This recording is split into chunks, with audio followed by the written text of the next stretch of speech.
Pagi saudara-saudari yang terkasih dalam Kristus, mari kita mengawali hari baru dengan mendengarkan firman Tuhan yang diambil dari Injil Yohanes, bab 7, ayat 40 sampai dengan 53.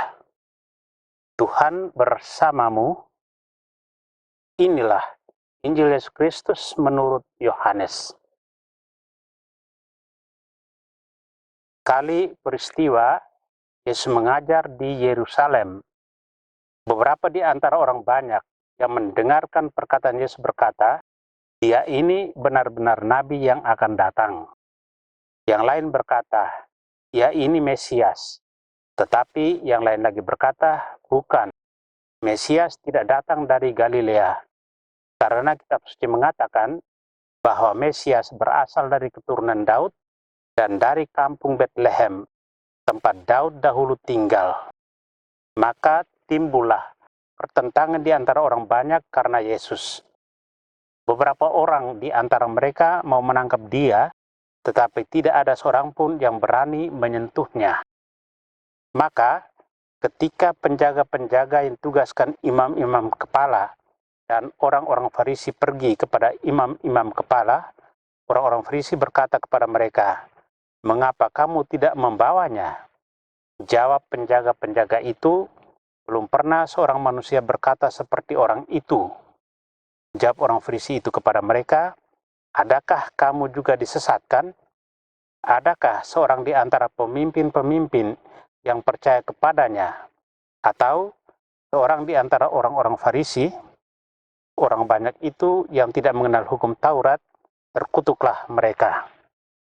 Nikodemus, seorang dari mereka yang dahulu telah datang kepada Yesus, berkata kepada mereka, "Apakah hukum Taurat kita menghukum seseorang sebelum ia didengar dan sebelum orang mengetahui apa yang telah dibuatnya?" Jawab mereka, "Apakah engkau juga orang Galilea? Selidikilah kitab suci, dan engkau akan tahu bahwa tidak ada nabi yang datang dari Galilea."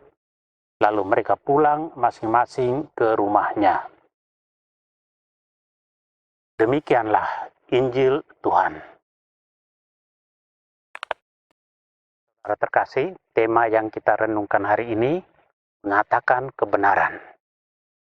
Pertentangan terjadi karena orang mempertahankan pandangan sendiri mengenai suatu perkara tanpa mau mendengar pandangan lain yang ada pula unsur kebenarannya. Sikap orang Yahudi terhadap Yesus terbelah antara yang menganggap dia nabi dan yang menganggap dia sebagai orang yang harus disingkirkan. Hal itu tergantung pada pola pikir dan kepentingan masing-masing. Orang bisa berkaca bahwa sebenarnya Yesus sendirilah tolok ukur keputusan. Rendah hati dengan mau mendengarkan pandangan orang lain merupakan cara agar pertentangan pandangan tidak berkembang ke hal-hal yang tidak perlu.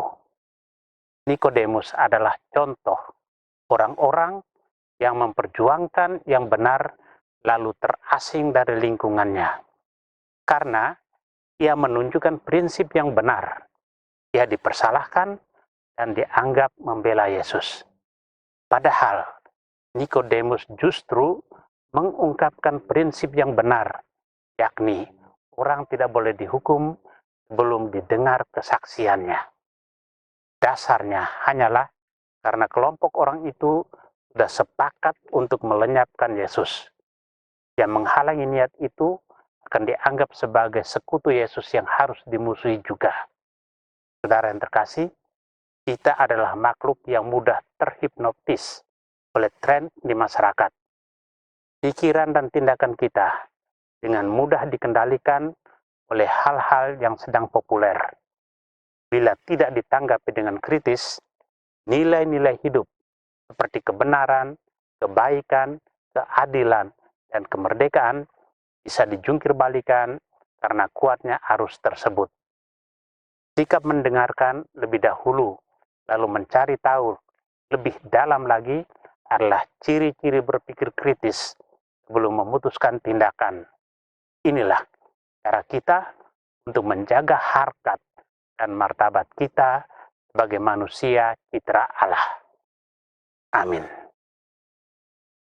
Marilah berdoa. Tuhan, terima kasih atas anugerah hari baru, terima kasih atas perlindungan malam tadi, terima kasih atas kesehatan badan dan jiwa. Tuhan, anugerahkanlah keberanian dalam diri kami, agar kami mampu menjadi saksi-Mu seperti Nikodemus. Kuatkan iman kami dalam menghadapi rintangan dari orang sekitar kami.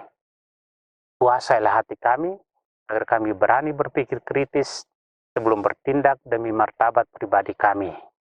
Kristus terang dunia, berkatilah keluarga-keluarga kami, jadikanlah kami alat kasih-Mu, dan pantaskanlah kami menjadi hamba-Mu yang setia. Amin.